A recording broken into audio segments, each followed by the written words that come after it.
तर या गोष्टी आपण आज विचार केला की आपली छोट्या गोष्टीमुळे म्हणजे छोट्याशा चुकीमुळे फसवणूक होऊ शकते. तुम्हाला सांगते तर फसवणूक कशी होती. कारण काय झालं, बँकेच्या मी एखादा फोन करतो, साहेब तुमचं बँकेत OTP आला, विमा आला, नुकसान भरपाई आली, काहीतरी आलं आणि OTP सांगा, तिथं तुमचं नुकसान होतंय.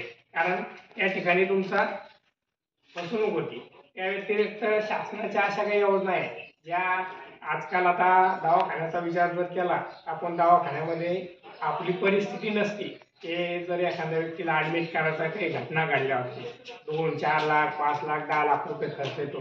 त्यासाठी एक भारतीय डाक विभागाची म्हणजे पोस्ट खात्याची योजना आहे, ती सांगतो मी तुम्हाला थोडक्यात.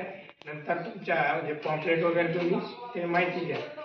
तर 10 लाखाचा विमा आहे, पण आता तुम्हाला सांग 10 लाखाचा विमा आहे तर ते लाभ कधी 399 रुपये त्याची हे वर्षाकाठी तुम्ही 399 रुपये जर भरले तर तुम्हाला तो 1 महिन्याच्या नंतर त्याचं लागू होतं.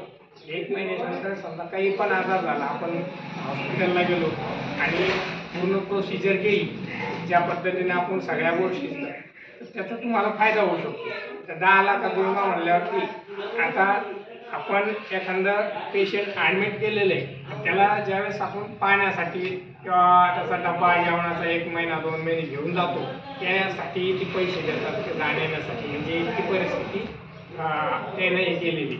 अशा ठिकाणी आपण त्याचा लाभ घ्यायला पाहिजे.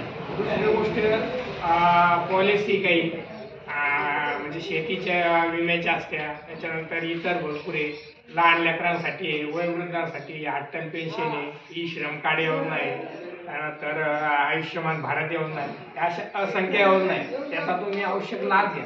आता लाभ घेण्याचा फायदा घेतला तुम्ही, कधी तुम्हाला याची आवश्यकता भासेल, कधी फायदा होईल हे तुम्ही सांगू शकत नाही. कारण माणूस आहे, भरोसा नसतो कोणत्या गोष्टीचा, आहे की नाही.